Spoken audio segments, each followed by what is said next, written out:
प्रधानमंत्री नरेंद्र मोदी के सिंगापुर दौरे का दूसरा दिन, जहां पर कंपनीज के सीईओ से भी मुलाकात करेंगे प्रधानमंत्री। साउथ चाइना सी और म्यांमार क्षेत्रीय मुद्दों पर चर्चा के आसार हैं। इस दौरान प्रधानमंत्री नरेंद्र मोदी बिजनेस लीडर्स और कई बड़ी कंपनीज के सीईओ से मुलाकात करेंगे। साथ ही दोनों देशों के बीच कई एमओयू पर हस्ताक्षर होने हैं, जिनमें खाद्य सुरक्षा, एनर्जी, ग्रीन हाइड्रोजन और सेमीकंडक्टर शामिल है। तो इस दौरान साउथ चाइना सी और म्यांमार जैसे क्षेत्रीय मुद्दों पर भी चर्चा हो सकती है। बता दें कि सिंगापुर आसियान देशों में भारत का सबसे बड़ा ट्रेड पार्टनर है। ये 2023 में $11.77 बिलियन के निवेश के साथ ही एफडीआई का एक प्रमुख स्रोत रहा है।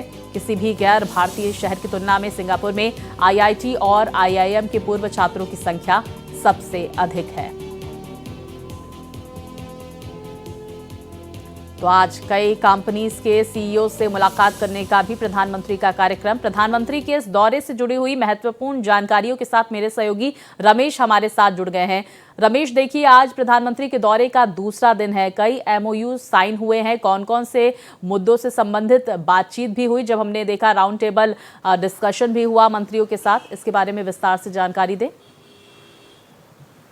देखिए, सबसे पहली बात कि 6 साल बाद प्रधानमंत्री नरेंद्र मोदी एक बार फिर सिंगापुर गए और सिंगापुर की धरती पर जिस तरह से उनका भव्य स्वागत हुआ, वो कहीं ना कहीं भारत की ताकत को दर्शाता है। और इसी का नतीजा है कि जब प्रधानमंत्री वहाँ पे संसद पे बोलते हैं तो जब कहते हैं कि भारत में वो एक नहीं कई सिंगापुर बनाना चाहते हैं और कोई भी विकासशील देश सिंगापुर को एक प्रेरणा के रूप में देखता है। जिस तरह से सिंगापुर ने अपना विकास किया है, मैन्युफैक्चरिंग का हब बन रहा है भारत, और लगातार पूरे विश्व में भारत के प्रधानमंत्री नरेंद्र मोदी मैन्युफैक्चरिंग को बढ़ाने के लिए प्रयासरत हैं और वही प्रयास सिंगापुर में भी दिखा। सिंगापुर में सेमीकंडक्टर को लेके बड़े समझौते हुए हैं, क्योंकि आने वाले दिनों में सेमीकंडक्टर के मामले में इंडिया ताइवान को पीछे छोड़ने की बात कर रहा है। और जिस तरह से यहाँ पे सेमीकंडक्टर को लेकर फैक्ट्रियों की स्थापना हो रही है, वो कहीं ना कहीं वो सिंगापुर में जिस तरह से सहयोग है वो भारत लेना चाहता है तकनीकी के क्षेत्र में। साथ ही साथ चिकित्सा के क्षेत्र में सिंगापुर में बड़े समझौते हुए हैं। और जो भी सिंगापुर की आप देखिए कि लॉरेंस जब से बने हैं वहाँ पे प्रधानमंत्री का पहला दौरा था, और लगातार जिस तरह से भारतीय वहाँ पे हैं, चाहे आईआईटी हो चाहे आईआईएम के छात्र हों, वो छात्रों की संख्या इस समय सिंगापुर में सबसे ज़्यादा है। तो लगातार ये कोशिश हो रही है कि भारत के जो लोग विदेशों में हैं वो कहीं ना कहीं भारत के आत्मनिर्भर बनने में और जिस तरह से भारत विकासशील से विकसित राष्ट्र बनने की ओर अग्रसर है उसमें वो सहयोग करें, और उसी का नतीजा दिखाई देता है। प्रधानमंत्री का जब भारतीय समुदाय स्वागत करता है तो वो भी देखने योग्य होता है। पहले भी प्रधानमंत्री जाते थे, उनका भी वो मिलते थे, वहाँ पर जो लोग होते थे, पर स्थानीय जो प्रभावशाली लोग हैं वही उस समय प्रधानमंत्री से मिल पाते हैं। पर जब नरेंद्र मोदी जाते हैं तो वहाँ का हर कोई भारतीय उनसे मिलना चाहता है। और उसी का नतीजा आप देख रही होंगी कि जब तस्वीरें वहां से आई तो प्रधानमंत्री ढोल बजा रहे हैं, तो कहीं गणपति बप्पा मोरिया के नारे लग रहे हैं, तो जय श्री राम के नारे लग रहे हैं, तो रामचंद्र की जय के नारे लग रहे हैं। तो कहीं ना कहीं हर एक भारतीय इससे गौरवान्वित महसूस करता है और ये भारत की ताकत को भी दर्शाता है कि भारत किस तरह से मजबूत होता हुआ दिखाई दे रहा है। पर अब जो सबसे महत्वपूर्ण बात है कि भारत आत्मनिर्भर बनना चाहता है और लगातार भारत विकासशील से विकसित राष्ट्र बनना चाहता है, और उसी के लिए तमाम जो इन मैन्युफैक्चरिंग के समझौते हैं वो आपको दिखाई दे रहे हैं, चाहे वो सेमीकंडक्टर के क्षेत्र में हो, चाहे बिल्कुल रमेश, देखिए, प्रधानमंत्री लगातार जिस बात का आपने जिक्र किया, आत्मनिर्भर भारत की बात करते हैं, मेक इन इंडिया की बात करते हैं, और जो 2047 तक का विजन है उनका, विकसित भारत का जो सपना है उसको साकार करने के लिए पिछले कुछ वक्त से जैसे ही उन्होंने जो तीसरा टर्म शुरू किया है, हम देख रहे हैं कई सारे विदेशी दौरे भी वो करते हुए नजर आ रहे हैं। अभी सिंगापुर से पहले ब्रुनेई वो पहुंचे थे, और पहली बार ऐसा हुआ था जब भारत का कोई प्रधानमंत्री ब्रुनेई पहुंचा हुआ है। तो ऐसे में जिस बात का आप जिक्र करते हुए नजर आ रहे हैं कि भारत की छवि यहां पर स्ट्रांग ही होगी ही, लेकिन भारत निर्मित जो चीजें हैं वो पूरे देश में होगी, यहां की इकोनॉमी को बढ़ावा मिलेगा, 5वीं अर्थव्यवस्था से तीसरी अर्थव्यवस्था में जो सपना है हमारा वो दूर नहीं है। बिल्कुल, आप देखिए कि भारत के प्रधानमंत्री ने वादा भी किया है कि 2030 तक हम विश्व की तीसरी सबसे बड़ी अर्थव्यवस्था बनेंगे। और उसके लिए देखिए आर्थिक विकास बहुत जरूरी है, और आर्थिक विकास में भी मैन्युफैक्चरिंग आप देखिए मैन्युफैक्चरिंग के हब के रूप में भारत दिख रहा है। पूरे विश्व से जो भी बड़ी कंपनियां हैं वो भारत में आ रही हैं और यहाँ पे उसको मैन्युफैक्चरिंग हो रही है।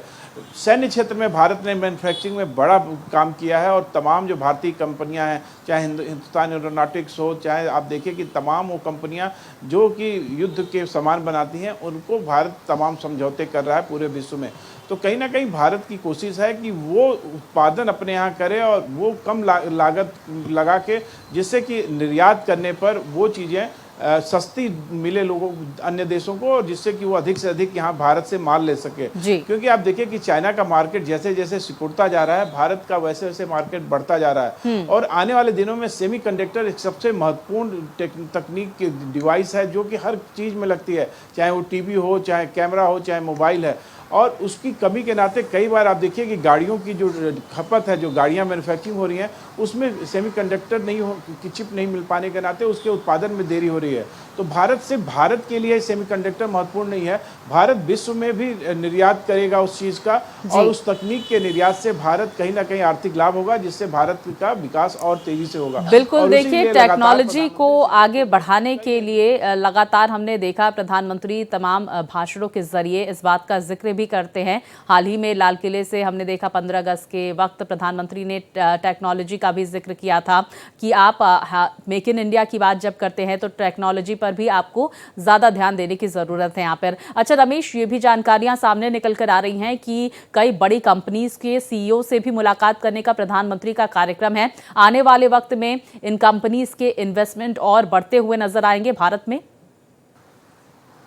बिल्कुल, आप देखिए कि भारत में जिस तरीके से आप देखिए एप्पल जैसी कंपनी भारत में है, सैमसंग जैसी कंपनी भारत में है, तमाम वो कंपनियां जो विदेशों में बड़ा नाम है, आप देख चाहे साउथ कोरिया हो, चाहे अमेरिका हो, चाहे इंग्लैंड हो, सारी जगह की कंपनियां भारत में आना चाहती हैं, क्योंकि भारत विश्व का सबसे बड़ा मार्केट उभरता जा रहा है और विश्व में क्योंकि जितनी भी बड़ी कंपनियां हैं वो भारत की ओर देख रही हैं, क्योंकि भारत में डिमांड है और जहां जितनी ज़्यादा डिमांड होती है वहां पे जो कंपनियां हैं उतना ज़्यादा फायदा कमाती हैं। भारत सरकार का सिर्फ यही एक लक्ष्य है कि वो मैन्युफैक्चरिंग इंडिया में करें, जिससे कि इंडिया के लोगों को अधिक से अधिक रोजगार मिल सके, क्योंकि भारत में जिस तरह से बेरोजगारी बढ़ी है और लोकसभा चुनाव में आपने देखा होगा बेरोजगारी एक बड़ा मुद्दा रहा है, जिसका नुकसान भारतीय जनता पार्टी को उठाना पड़ा है। भारतीय जनता पार्टी चाहती है कि भारत में अधिक से अधिक रोजगार उत्पन्न हो, जिससे कि आने वाले दिनों में जो भी चुनाव हैं, चाहे वो विधानसभा के चुनाव हो, चाहे फिर आने वाला लोकसभा का चुनाव हो, उसमें बेरोजगारी जैसी समस्या से सरकार निपट ले और जिससे कि देश के लोग एक बार फिर से भारतीय जनता पार्टी की सरकार चुने। साथ ही साथ भारत अपने विकसित राष्ट्र की ओर जो लगातार बढ़ रहा है। बिल्कुल, देखिए रमेश, यही वजह है कि हम देख रहे हैं कि प्रधानमंत्री लगातार तमाम राष्ट्रों का दौरा करते हुए नजर आ रहे हैं। बहुत शुक्रिया आपका रमेश, तमाम जानकारियां हम तक पहुंचाने के लिए।